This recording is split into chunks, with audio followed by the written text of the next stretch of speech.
Good afternoon, everyone. Welcome back to. I'm writer Coach Tony, and welcome back to my book review. I think this is going to be my fourth book review. I actually read books continuously, and I've been finishing books. Just that I could not catch up the book review with it. So this book I found in um, my mom's library. Like me, she also has these stuff. No, she has a lot of books in her place, and I actually brought her to watch because this book became a movie. Now this is The Girl on the Train by Paula Hawkins. No? The Girl on the Train. If you remember, it's a movie starring Emily Blunt. Um, so anyway, I brought her to the movie, and I think she liked the movie so much so that she bought the book, no? And so the book sat there for years, and just because of the pandemic, I saw the book and took it home.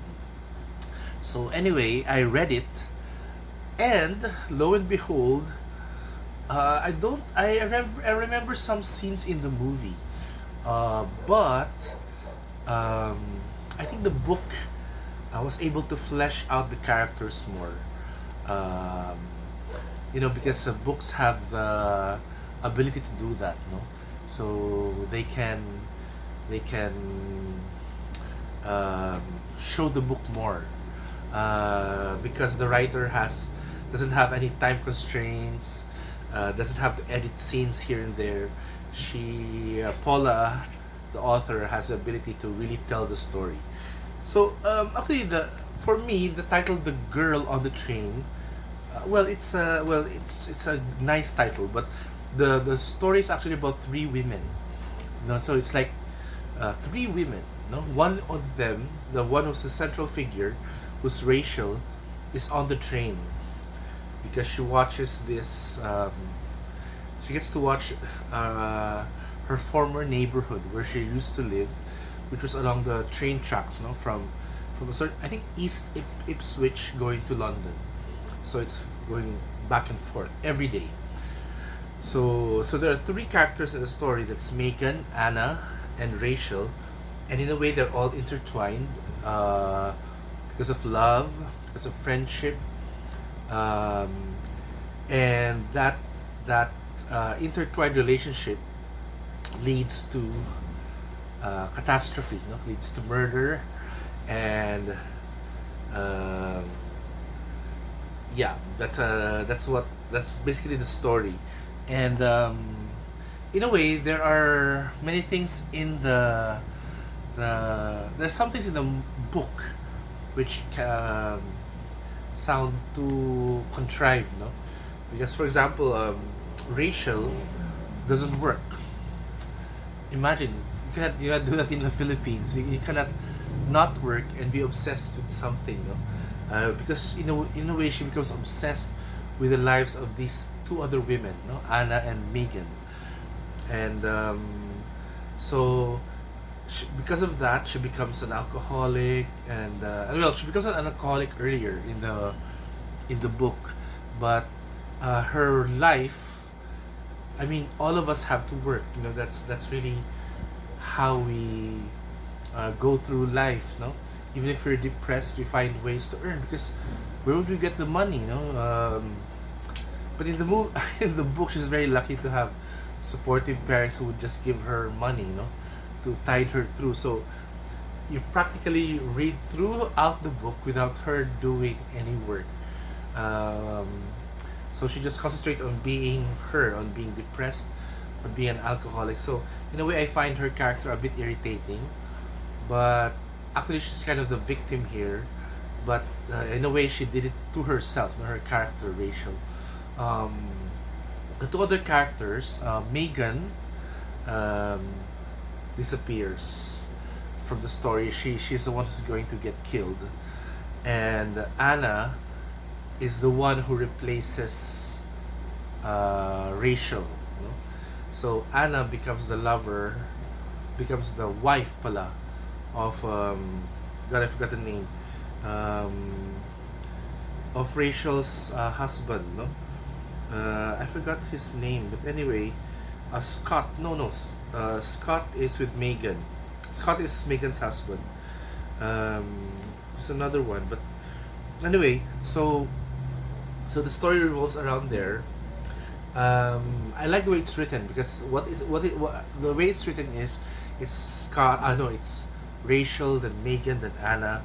In the beginning, I wasn't able to notice it to notice it very well, but I realized that, oh my God, it's three women talking, so it's a bit difficult to skip from woman to woman, because you have to put your brain and think that this Anna. So you're Anna, and you're supposed to be this person, because they seem to be um, they sound the same, no? Although they don't seem to be the same in their description, but in the way they talk, the way they act, like 70% they sound the same. So there's the way, even the way they talk, no? So it's hard when you're reading it to find out um, who is really talking, unless you remembered in the beginning of the chapter who was talking. So anyway, that's my only one of my gripes against the book. But otherwise, it's a fantastic read. I think it's this book is better than the movie version. It's more gripping, and it shows the three women equally. You know, so I really got to know who Megan is. I really got to know who Anna is. Um, I began to hate Rachel's character because you have to, she's a loser, but through no well, maybe through her fault, but also because of the abuse she was getting, no? from from some of the men in her life, no, who were abusing her in the book. The pacing is very interesting. I like the way how Paula uses the cliffhanger technique, where she ends the chapter and reveals another new thing. So that keeps the reader engaged. No? So instead of you stopping because the story gets dragging, you push forward to find out more. Um, what I cannot relate with the characters though is especially with Rachel, is her penchant for self pity, and because she's an alcoholic, so maybe she looks dirty and unkempt and smelly. Um, Sometimes I want to just shout at her, keep it together, you know. But anyway, she's a fictional character. She's a girl on the train, so um, she keeps the story moving. Um, what's funny is the story starts. I really thought the story was just in her head, but you realize, oh, the names she gives to these people are actually the names in her head, but these are real people. So the people she names as Jess is actually Megan or Anna, and these people are alive and they are part of her story. Um, what I could not, excuse me, uh, sorry, grasp in the story is the men, no, especially Scott. There's not much backstory to him. I think for him to suddenly become the bad guy is too fast, no? I hope there was a little bit of development of him, but for Paula to just push his character forward and make him the villain, um, is, yeah, I feel it's a bit contrived. But anyway, I hope I hope she would give Scott the character a backstory, so that we would understand why he suddenly becomes this vile person. Um, I have heard that she has released another book, Into the Water. I'm interested in reading it. I'm not sure if it's going to be the same thread as this book, but I really recommend that you read the book. I think read it first, or watch the movie first, then read it, because you'll see that there are some parts in the movie that the movie doesn't really capture, which the book does. Um, it was a fast read for me. I think about 5 nights.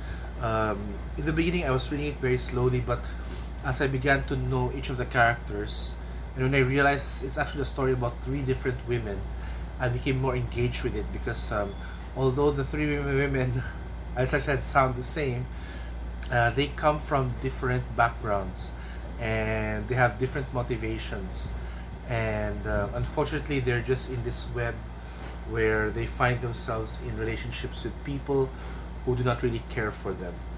Um, and I love the use of the train, the traveling as an idea of, being a voyeur to other people's lives. No? Paula introduces character into the story, but these are just minor characters.